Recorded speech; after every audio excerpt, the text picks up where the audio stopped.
এই ভিডিওতে আমরা 28/2/2024 সালের এসএসসি জিডি যে পরীক্ষা হয়েছিল 5টা থেকে 6টা এই শিফট অর্থাৎ ফোর্থ শিফটের যে পরীক্ষা হয়েছিল ফোর্থ শিফটের সেই শিফটের এসএসসি জিডি কনস্টেবলের প্রশ্ন, বিশেষ করে ম্যাথটা আমরা এই ভিডিওতে সলভ করছি। দেখো প্রথম প্রশ্ন কি আছে, দেখো 1615 ভাগ দিয়ে 17 আছে। তাহলে আমরা জানি কি এই ধরনের প্রশ্ন হচ্ছে এটা সিম্পলিফিকেশন বা সরলীকরণের প্রশ্ন। এটা কি করতে হয়, তোমাকে বদমাশ নিয়ম অনুযায়ী অঙ্ক করতে হয়, তাই তো। তাহলে 1615 ভাগের কাজটা আগে করতে হবে। তাহলে বাই হচ্ছে 17 প্লাস 22 ইন্টু কত 18, বাই কত আছে নিচে 9। তাহলে 1615কে 17তে ভাগ করলে কত হচ্ছে, দেখো এটা ভাগ করলে আসছে 9, 9 17 153, তাহলে থাকছে 8, 8 5 মানে হচ্ছে 85, তাহলে 5 17 85 মানে 95। তাহলে এখানে হলো 95 প্লাস 9 দুগুণি 18, তাহলে এখানে 2 আসছে, আর এখানে 22 ইন্টু 2 মানে 44, তাহলে 95 প্লাস 44, তাহলে 4 5 9, 9 আর এইদিকে 4, 9 আর 4 হচ্ছে 13, তাহলে 139। অপশান সি হবে সঠিক অ্যান্সার। মধুর দাম 15% বৃদ্ধি পেলে একটি পরিবারকে মধুর ব্যবহার কত শতাংশ কমাতে হবে যাতে খরচ না বাড়ে। দেখো 15% বাড়ছে, তার মানে আগে যদি 100 ব্যবহার করতো, এখন 15% বাড়ছে, তার মানে মধুর দাম যদি বেড়ে গেছে, তার মানে 100 টাকার জিনিসটা এখন ক টাকায় কিনতে পাচ্ছি, 115 টাকায়। তাহলে আমাকে ব্যবহারটা সে আমাকে 100 টাকারই রাখতে হবে, তাহলে কমাতে হবে কত, 15 কমাতে হবে। কতর মধ্যে, 115-র মধ্যে। তাহলে 15 কমাচ্ছি, 115-র মধ্যে ইন্টু কত 100, এটা 5 দিয়ে কাটো, 5 দিয়ে কাটলে 3 5 15, 5 দিয়ে কাটলে তোমার হচ্ছে 23, তাহলে তোমার হচ্ছে 300/23, 300/23 করলে কত হবে, অ্যাপ্রক্স তোমার 13.04 মতো আসবে।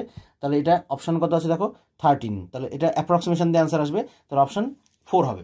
দেখো এই প্রশ্নটা আমরা আরেকভাবে সলভ করে ফেলতে পারি। কীরকমভাবে, দেখো 15% বৃদ্ধি পাচ্ছে, তাহলে 15% মানে কত, দেখো তুমি 15কে 100 দিয়ে ভাগ করো, তাহলে কত হচ্ছে 5 দিয়ে যদি কাটি, তাহলে 5 20 100, 5 দিয়ে কাটলে 3, তার মানে 15% মানে হচ্ছে 3/20। এবার দেখো এখানে বলেছে প্রাইস বেড়েছে কত, 15%, যে দামটা বেড়েছে হচ্ছে 15%, তাহলে দামের সাথে যে ব্যবহার সেটা কি হয়, সবসময় ব্যস্ত সম্পর্ক হয়, দামের সাথে ব্যবহার হচ্ছে সবসময় ব্যস্ত। তার মানে দামের যে অনুপাত, আগে যদি ধরো 20 টাকা যদি দাম থাকে, এখন কি হয়েছে দাম বেড়েছে, তার মানে 20 টাকার দামটা এখন হয়েছে কত 23 টাকা। তাহলে ব্যবহার কি হবে, ব্যবহার ঠিক এর উল্টো হবে না, উল্টো হবে কত, তাহলে এখানে 23টা কোনাকুনি এখানে চলে আসবে, এখানে 23 আর এখানে হবে কত 20, কোনাকুনি চেঞ্জ হয়ে গেল। এখন বলছে ব্যবহার তাহলে কত শতাংশ কমাতে হবে, আগে ব্যবহার করছিল 23, এখন ব্যবহার করছে কত 20, তাহলে 3 এখন কমালো, তাহলে এই 3 কমালো কতর মধ্যে, 23-এর মধ্যে, তাহলে 3/23 ইন্টু 100, তার মানে 300/23, 300/23 মানে সেই একই 13.04, বা অপশান ডি হবে সঠিক অ্যান্সার। 3 নম্বর প্রশ্ন দেখো, এক্স ওয়াই এবং জেড এই তিনটি সংখ্যার যোগফল দেওয়া আছে 100, এক্স এবং ওয়াই এর গড় আছে 40 আর ওয়াই এবং জেড এর গড় হচ্ছে 50, তাহলে ওয়াই এর মান নির্ণয় করো। দেখো এক্স ওয়াই জেড এর ভ্যালুটা কত দেওয়া আছে, যোগফল 100, তাহলে আমি এভাবে লিখে রাখি, x plus y plus z এর মান কত হলো তোমার 100। আচ্ছা এক্স এবং ওয়াই এর গড় হচ্ছে 40, তাহলে সমষ্টি কত হবে, এক্স প্লাস ওয়াই এর, তাহলে 40 ইন্টু 2 মানে 80 হবে, আর ওয়াই এবং জেড এর গড় দেওয়া আছে কত তোমার 50, তার মানে ওয়াই প্লাস জেড এটার গড় কত হলো 50, মানে গড় যদি 50 হয় তাহলে তোমার সমষ্টি কত হবে 100। আচ্ছা এই দুটো যদি আমি যোগ করে দিই, দেখো এই দুটো যদি যোগ করে দিই, মানে এই রাশিটা এবং এই রাশিটা, তাহলে কি হচ্ছে এখানটায়, দেখো এখানে এক্স তো থাকলো, x plus y plus z, এখানে দেখো ওয়াই ডবল কাউন্ট হচ্ছে, তাহলে প্লাস একটা ওয়াই আমি রেখে দিলাম, ইকুয়াল টু কত 100 প্লাস 80, তার মানে 180। এর মধ্যে এখানে দেখো x plus y plus z এর মানই তো কত দেওয়া আছে 100, তাহলে এখানে যদি আমি 100 পুট করি, 100 প্লাস ওয়াই ইকুয়াল টু 180, তাহলে ওয়াই ইকুয়াল টু কত হবে, 180 থেকে 100 বাদ দিয়ে দাও, তাহলে কত হচ্ছে 80, তাহলে অপশান বি হবে সঠিক অ্যান্সার। রমেশ স্কুটারে করে 45 কিমি/ঘন্টা বেগে তার অফিসে যায় এবং 10 মিনিট আগে পৌঁছে যায়। যদি সে 30 কিমি/ঘন্টা বেগে যায় তাহলে সে 10 মিনিট দেরি করে। তাহলে দেখো প্রথম দিন 10 মিনিট আগে যাচ্ছে, পরের দিন 10 মিনিট দেরি করছে, তাই তো। এই যদি তোমার সঠিক বেগ হয়, ধরো এখানে হচ্ছে সঠিক সময়, এই বেগটাই যদি যায় 45 কিমি/ঘন্টা বেগে, তাহলে ও 10 মিনিট আগে পৌঁছে যাচ্ছে, ঠিক আছে, এটা হচ্ছে 10 মিনিট আগে। আবার যদি 30 কিমি/ঘন্টা বেগে মানে বেগ যদি কমিয়ে যায়, তাহলে আবার লেট করে ফেলছে কত 10 মিনিট, এটা হচ্ছে লেট, এটা হচ্ছে এক্সাক্ট টাইম 0। আমরা সংখ্যা রেখা ইনটু ক্লাসে শিখেছিলাম। তাহলে টোটাল দেখো টাইমের পার্থক্য কত হচ্ছে, আগের দিনের পরের দিনের মধ্যে টোটাল 20 মিনিটের পার্থক্য হলো কিন্তু আগের দিন আর পরের দিনের মধ্যে, তাই তো। আচ্ছা তাহলে আমরা জানি এই ধরনের, এই যে একটা বেগে যাচ্ছে লেট হচ্ছে, আবার একটা বেগে যাচ্ছে আগে যাচ্ছে, এই ধরনের অঙ্ক আমরা খুব সহজে করে ফেলতে পারি। কি তখন আমরা যদি ডিস্টেন্স বের করতে চাই, তখন কি বেরোবে যে S1 S2 by S1 difference S2, তাহলে এখানে কত হয় T1 ডিফারেন্স T2, এরকম টাইপের হয়। মানে এখানে যদি স্পিডের পার্থক্য হয় তাহলে এখানে তোমার টাইমের পার্থক্য হয়, তাই তো। তাহলে এখানে ডিস্টেন্সটা আমরা আগে বের করে দেখো, দূরত্ব বের করি আগে। তাহলে এখানে বেগ কত দেওয়া আছে, এস মানে স্পিড 45 কিমি/ঘন্টা, পরের স্পিডটা কত হয়েছে দেখো 30 কিমি/ঘন্টা, যেটা তাহলে 30 কিমি পার ঘন্টা। এই 45 এবং 30-এর মধ্যে পার্থক্য কত হলো? 15। আচ্ছা, আগের দিন 10 মিনিট আগে, পরের দিন 10 মিনিট লেটে যদি যখন যাচ্ছে তখন পার্থক্য কত আছে দেখো? 20 মিনিট। তাহলে এই যে মিনিটকে তুমি ঘন্টাতে কনভার্ট করতে গেলে 60 দিয়ে তোমার ভাগ করতে হবে। তার মানে 3 20 60, তাহলে 3 দিয়ে চলে আসলো এখানে, 3 দিয়ে কাটো, এখানে দেখো 10 আসছে। আচ্ছা, 3 5 15, তাহলে এখানে তোমার আচ্ছা 15কে 45 দিয়ে কাটো, 3 15 45, তাহলে 3 10 30, তার মানে 30 কিলোমিটার ডিস্টেন্স, 30 কিমি ডিস্টেন্স। এবার সে কি বলছে দেখো, বলছে যে সঠিক সময়ে পৌঁছানোর জন্য স্কুটারের গতি কত হতে হবে। আচ্ছা, যদি 30 কিমি পার ঘন্টা বেগে যায় তাহলে তার টাইম লাগছে কত? টাইম ইকুয়াল টু কি জানি? Distance by speed. তাহলে ডিস্টেন্স কত হচ্ছে? 30, আর স্পিড কত আছে? স্পিড হচ্ছে তোমার হচ্ছে এখানে দেখো 30 কিমি পার ঘন্টা, তাহলে 30 দিয়ে ভাগ করে দাও। তার মানে আলটিমেটলি টাইম 1 ঘন্টা লাগা উচিত, কিন্তু এর ফলে ও 10 মিনিট দেরি করে ফেলছে। তার মানে এক্স্যাক্ট টাইম, অ্যাকচুয়াল প্রকৃত সময় তাহলে কত হবে? প্রকৃত সময়টা হবে তাহলে এর থেকে 10 মিনিট বাদ দিয়ে দাও, তাহলে 50 মিনিট হচ্ছে এক্স্যাক্ট টাইম। 50 মিনিটে গেলে ও ঠিক টাইমে পৌঁছাবে। তাহলে আমি ডিস্টেন্সটা জানি কত? দেখো, ডিস্টেন্স জানি আমি 30 কিলোমিটার, আর টাইমটা জেনে গেছি 50 মিনিট। কারণ 1 ঘন্টায় গেলে তো 10 মিনিট লেট করছে, এই জন্য 10 মিনিট, 1 ঘন্টা মানে 60 মিনিট, তার থেকে 10 বাদ দিয়ে দিয়েছি। ঠিক আছে, এটা থেকে বাদ দিলাম, তাহলে তোমার 50 মিনিট হচ্ছে সঠিক সময়। তাহলে বলেছি যে এখন তাহলে স্কুটারের সঠিক গতিটা তাহলে কত হতে হবে? তাহলে আমরা জানি স্পিড ইকুয়াল টু কি? Distance by time. ডিস্টেন্স কত? 30, আর টাইম কত পেলাম? 50 মিনিট। তাহলে 50 মিনিটকে তুমি ঘন্টাতে কনভার্ট করো, তাহলে 50 বাই 60, 60টা আমি উপরে নিয়ে চলে যাচ্ছি, এই হলো উপরে 60। তাহলে 0 0 কাটা, 5 দিয়ে কাটো, 5 12 60, তাহলে 3 12 কত হবে? 36। তারপরে 36 কিমি পার ঘন্টা বেগে যদি যায় তাহলে সে সঠিক তার বেগটা আমরা পাবো। অপশান এ হবে সঠিক অ্যান্সার। একটি শহরের জনসংখ্যা বার্ষিক 35% হারে বৃদ্ধি পায়। যদি এখন থেকে 2 বছর পর শহরের জনসংখ্যা কত দেওয়া আছে? 91,125, তাহলে শহরটির বর্তমান জনসংখ্যা কত? আমি ধরে নিচ্ছি বর্তমান জনসংখ্যা এক্স, প্রত্যেক বছর 35% হারে বাড়ছে, তাহলে 2 বছর বেড়েছে যেহেতু, 2 বছর পরে, তাহলে এখন বাড়ছে কত? ছিল হচ্ছে তোমার 100, তাহলে 135/100 হলো। পরের বছর কত হবে? আবার 135/100। এইটা হওয়ার পরে জনসংখ্যা কত হলো? 91,125 জন। এটা তুমি কাটো, দেখো কত দিয়ে কাটছে? 5 দিয়ে কাটলে 5 দুগুণি 10, থাকলো 35, 5 7 35, আর নিচে আসছে 20, তার মানে 27/20। এটাও তাহলে তোমার 27/20 আসবে। ঠিক আছে, আচ্ছা 27 দিয়ে 91,125কে কাটলে কত আসছে? 3,375। 27 দিয়ে আবার 3,375কে যদি কাটি তাহলে কত আসছে? 125। তাহলে এক্স এর মান কত হলো? এখানে 2 দুগুণি 4, মানে এখানে 400 হলো। 400 ইন্টু 125, তারপর কটা শূন্য আছে? তোমার 2টো শূন্য, তাই তো? সরি, এখানে শূন্য। 400 ইন্টু 125, তাহলে 400 আর একে 500, তাহলে এখানে 500, তারপর তোমার আরও 2টো শূন্য, মানে সঠিক অ্যান্সার হবে তোমার অপশান সি, এটা। আচ্ছা, এটা আমরা আরেকভাবে করতে পারি। দেখো, যদি এইভাবে আমাদের পছন্দ না হয় তাহলে আমরা শর্টে আরেকভাবে দেখতে পারি। কীরকম? যে প্রত্যেক বছর 35% জনসংখ্যা বাড়ছে, 2 বছরে তাহলে কত জনসংখ্যা বাড়ছে দেখি। তাহলে আমরা একটা ফর্মুলা জানি না, যে x plus y plus XY/100 overall জনসংখ্যা কত বাড়ছে। তাহলে যদি 35% বাড়ছে, তার মানে 35 প্লাস 35 প্লাস 35 ইন্টু 35 বাই কি 100, তাহলে এখানে হলো 70।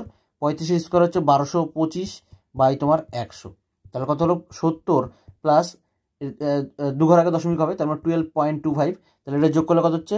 82.25 হয়েছে, 82.25। তাহলে মোট যা জনসংখ্যা ছিল, মোট জনসংখ্যা কত ছিল দেখো? 91,125 জন জনসংখ্যা ছিল। তাহলে বলছে বর্তমান জনসংখ্যা কত? তাহলে বর্তমান জনসংখ্যা সবসময় 100 হবে, আর এটা বেড়ে এইটা হয়েছে 82%, 82.25 বাড়ছে, তার মানে বেড়ে কত হচ্ছে এখন? 182.25, এটা। আচ্ছা, এটা তুলে দাও, তাহলে এখানে আরও 2টো শূন্য বাড়বে, এটা কাটলে কত আসছে দেখো? 5 আসছে, তাহলে 5-এর পরে 4খানা শূন্য, মানে অপশান সি হবে সঠিক অ্যান্সার। সুনীল এবং প্রদীপ একটা কাজ 5 দিনে এবং 15 দিনে সম্পন্ন করতে পারে। তারা দুজনে একদিনে কাজ করে এবং তারপর সুনীল চলে যায়। প্রদীপ অবশিষ্ট কাজ কত দিনে শেষ করতে পারবে? তাহলে কে কে আছে দেখো? সুনীল আর হচ্ছে প্রদীপ। সুনীল কাজ করে কত দিনে? সুনীল কাজ করছে তোমার হচ্ছে 5 দিনে, আর প্রদীপ কাজ করছে কত দিনে? 15 দিনে। তাহলে এই দুটো লসাগু নিলে 15 আসছে টোটাল কাজ, তাহলে 3 5 15, 15 15।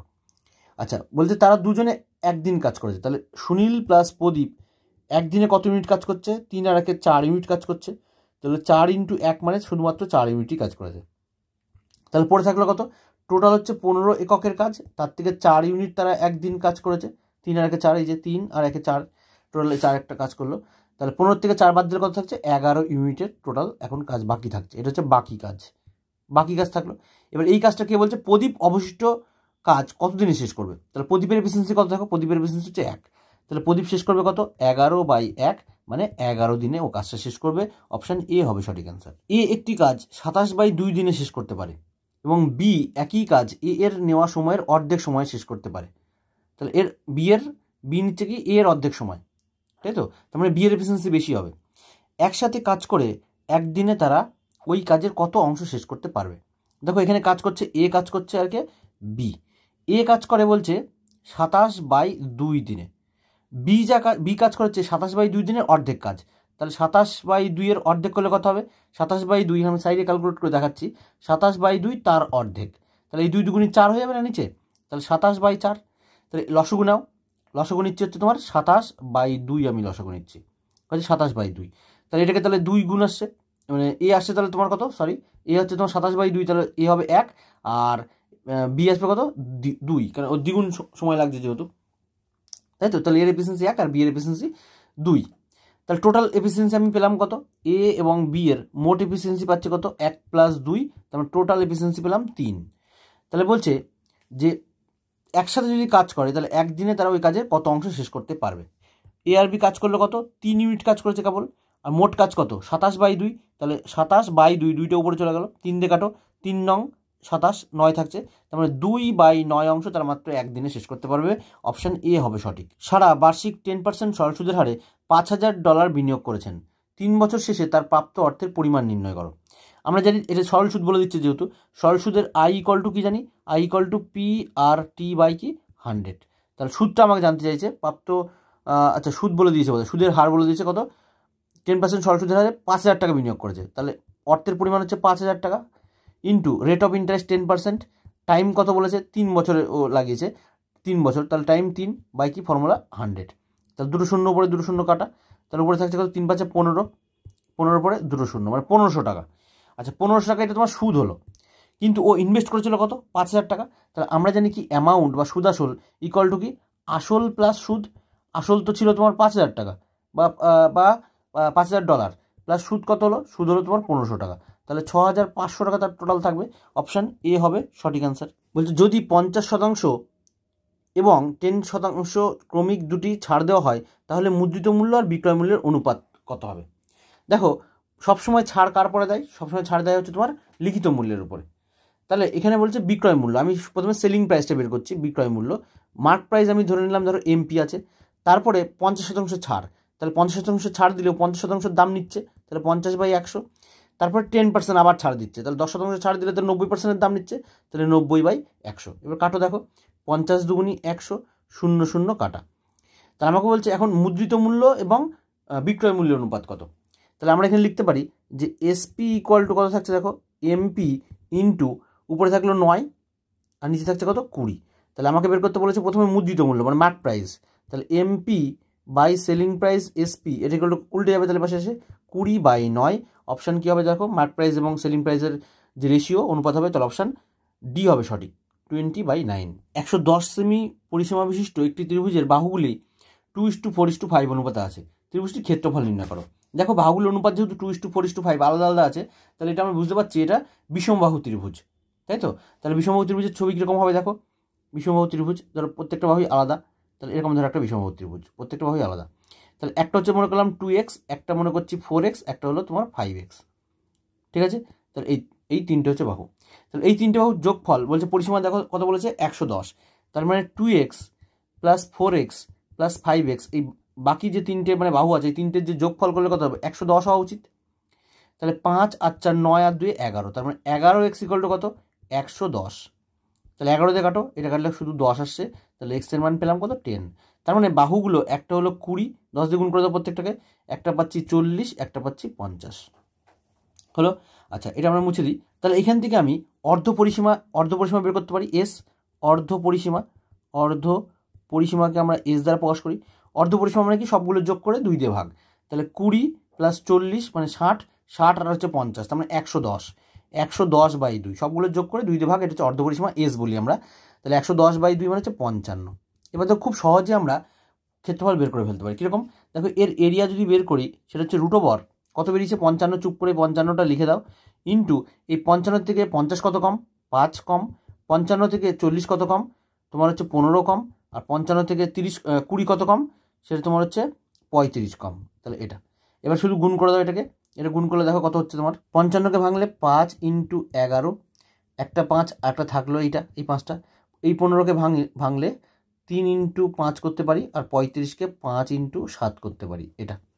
এবার বাকিগুলো তুমি গুণ করে দাও, দেখো কটা 5 এসে, এই একটা 5 এই একটা 5, তাহলে একটা 5 বাইরে বেরোলো, ইন্টু এইখানে একটা 5 এই একটা 5, তাহলে আরেকটা 5 বাইরে বেরোলো। আচ্ছা, যেগুলো বের হলো না সেগুলো তুমি এবার গুণ করে দাও, কত থাকলো দেখো, এখানে আছে 7, এখানে আছে 3, 3 7 21, তাকে 11 দিয়ে গুণ, তাহলে 21কে 11 দিয়ে গুণ করার মানে 1 ঘর সরিয়ে দাও, 1 2 আর 3 231।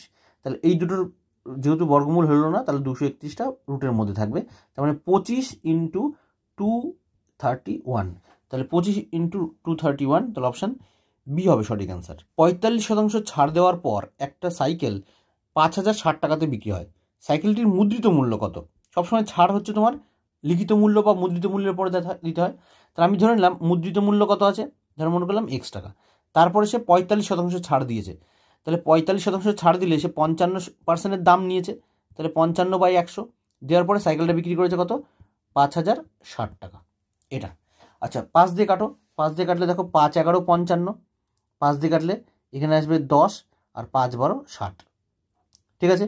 আচ্ছা, 11 দিয়ে যদি কাটি, 11 দিয়ে কাটলে 9 11 99, থাকছে কত 2, তার মানে 11 2 22 এটা। তাহলে এক্স এর মান কত, 92, 100 জন্য দুটো শূন্য বেরিয়ে যাবে এখানে, 9200, অপশান বি হবে সঠিক, 9200। পিতলে তামা এবং দস্তার অনুপাত 17:13 হলে 240 কেজি পিতলে কত পরিমাণ তামা থাকবে?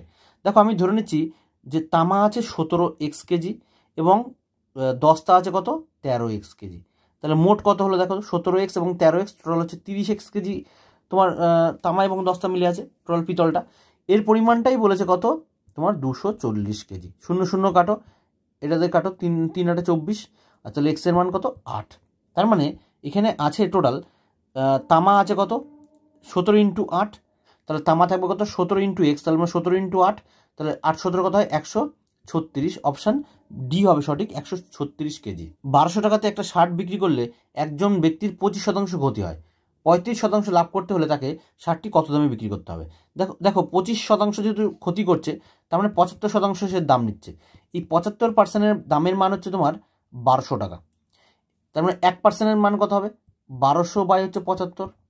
আমাকে জানতে চাইছে 35% তার লাভ করতে চাইছে, তার মানে 135-এর মান তাহলে বের করতে হবে, তাহলে ইন্টু 135 এই লাইনে করে দাও। 5 দিয়ে কাটছি, 5 15 75, 5 দিয়ে কাটলে 5 2 10, 5 7 35, মানে 27। আচ্ছা, 15 দিয়ে করলে 8 15 120, 8 15 120, তার মানে অপশান মানে 80, তাহলে 80 × 27, তাহলে 0 7 8 56 6, হাতে আমার তোমার 5, আচ্ছা 8 2 16 আর 5 তোমার 21, তার মানে 2160 টাকা, অপশান বি হবে সঠিক। বলছে 0.025 সংখ্যাটি 0.5-এর কত শতাংশ? দেখো যেটা জানতে চাইছে এই মানটা এর কত শতাংশ, তাহলে 0.025 এইটা বলছে 0.5-এর কত শতাংশ, তাহলে 0.5 যেহেতু বলছে, তাহলে যেটা বলেছে সেটা নিচে হবে, ইন্টু কত 100। আচ্ছা, উপরে দেখো 3টে ঘর আছে, তাহলে পয়েন্ট তুলে নিচে 100 3টে শূন্য লিখে দাও, 1 লিখে 3টে শূন্য, এখানে কত আছে একটা ঘর, তাহলে এইটা, তাহলে 0 0 কাটা। আচ্ছা, নিচে থাকলো, তাহলে উপরে থাকলো 25, নিচে থাকলো দেখো এখানে কত আছে 100, আর এখানে একটা আছে 5, আর এই পাশে থাকলো কত 100, তাহলে তোমার থাকলো কত দেখো 100 100 কাটা, 5 5 25, তাহলে কত হচ্ছে অপশান এ হবে সঠিক, 5%। নিম্নলিখিত কোন সংখ্যাটি 36 দ্বারা বিভাজ্য নয় বলেছে কিন্তু, হ্যাঁ 36 মানে কত 4 নং 36, তাহলে একবার 4 দ্বারা একবার 9 দ্বারা চেক করবো, প্রথমে 9 দ্বারা চেক করছি। আচ্ছা, 7 আর 3 10, আর 8 18, তাহলে 18 তো 9 দিয়ে কাটে, তাহলে এটা হবে। আচ্ছা, 8 আর 1 9, আর 6 আর 3 9, তাই তো, সবগুলো যোগ করে যদি 9 দ্বারা কাটে, তাহলেই তোমার হচ্ছে 9 দ্বারা ডিভিজিবল, এবং 4 দ্বারা সেটা আলাদাভাবে চেক করতে হবে, তাহলে এটাও 9 দ্বারা ডিভিজিবল হয়ে যাচ্ছে। আচ্ছা, 6 আর 3 9 কেটে যাচ্ছে, 6 আর 3 9 কেটে যাচ্ছে, তাহলে এটাও 9 দ্বারা ডিভিজিবল। আচ্ছা, 4 আর 3 7, 7-এর সঙ্গে দুটো 0 যোগ করলে সে 7ই হবে, তাহলে এটা 9 দ্বারা হচ্ছে না। আমরা জানি 9 দ্বারা লজিক হচ্ছে সবগুলো যোগ করে যদি 9 বা 9-এর মাল্টিপল হয়, তাহলে আমরা সেটা 9 দ্বারা ডিভিজিবল, তাহলে এটা দেখো 7 হচ্ছে, তাহলে এইটা ডিভিজিবল না, 9 দ্বারা বিভাজ্য না, তাহলে অপশান এ হবে সঠিক। যদি 8টি আপেল এবং 9টা আমের দাম 16টি আপেল এবং 6টি আমের দামের সঙ্গে সমান হয় তাহলে একটা আমের দাম এবং একটা আপেলের দামের অনুপাত কত? দেখো 8টা আপেল বলেছে, তাহলে 8টা আপেলকে আমি এ লিখছি, আর আমকে আমি ম্যাঙ্গো লিখছি। কটা ম্যাঙ্গো বলেছে? 9টা ম্যাঙ্গো। এই দুটোর সঙ্গে বলেছে 10টা আপেল এবং 6টা আমের দামের সঙ্গে সমান, 6টা ম্যাঙ্গোর সঙ্গে সমান। তাহলে নর্মালি অনুপাত সমানুপাত করে দাও। তাহলে 10a minus 8a equal to কত থাকছে? এই 9m মাইনাস 6m। তাহলে 10-এর থেকে 8 চলে গেলে 2a থাকবে, ইকুয়াল টু এখানে থাকছে কত? দেখো 3m। তাহলে আমাকে জানতে চাইছে আমের সাথে তোমার হচ্ছে আপেল, তাহলে আম মানে তোমার হচ্ছে ম্যাঙ্গো হবে, তাহলে m/a ইকুয়াল টু কত হবে? 2/3। তাহলে অপশান হবে কোনটা? অপশান ডি হবে সঠিক। খেয়াল রাখো 2/3 আর 3/2 এক জিনিস না, 3/2 কিন্তু অপশান আছে, কোনাকুনি তুমি গুণ করে দেখো এই লাইনটা তোমার আসছে কিনা। দেখো m×3 তাহলে মানে 3m, আর 2 × a গুণ করলে দেখো 2a, তাহলে এই লাইনটা যেন আগের লাইন ফিরে আসে। অনেকেই কিন্তু এই লাইনটা ভুল করো, ঠিক আছে? অপশান ডি হবে সঠিক। আবার দেখো সরলীকরণ দিয়েছে, সরলীকরণ কিন্তু প্রত্যেকবার খুব বেশি বেশি করে দিচ্ছে, প্রত্যেকটা শিফটে 2-3টে করে দিচ্ছে, অত সরলীকরণটা খুব ভালো করে প্র্যাকটিস করো। দেখো 428 প্লাস 108, তাহলে এটাকে ভাগের কাজটা আগে করতে হবে, তাহলে বাই হচ্ছে 4 মাইনাস 32 × 3, তাহলে এটা 4 দিয়ে কাটো, 4 দিয়ে কাটলে 4 দুগুণি 8 থাকলো 28, 4 7 28। এবার বাকি তোমার কত থাকলো? 428 প্লাস 27 মাইনাস এর গুণটা করে দাও, 3 দুগুণি 6, 3 3 9 মানে 96। 8 আর 7, 8 এর সাথে 15 5, তার মানে 1, 2 আর 2 4 আর 1 5, আর এখানে থাকলো কত? 4 455, তার থেকে বাদ দাও তুমি হচ্ছে 96 96। তাহলে 6 আছে কত হলে 15 হবে? 9 হলে লাস্টে 9 হবে, লাস্টে 9 মানে ইউনিট ডিজিটে 9 একটাতেই আছে, অপশান সি হবে সঠিক। ডি ই এফ এবং জি এর গড় হচ্ছে 40 এবং ডি এবং ই এর গড় হচ্ছে 14, এফ এবং জি এর গড় কত হবে? দেখো এখানে 4টে সংখ্যা আছে ডি ই এফ জি, তাহলে ডি ই এফ জির গড় যেহেতু জানতে চাইছে, তাহলে 4টের সমষ্টি কত হবে? 4 × 40 না?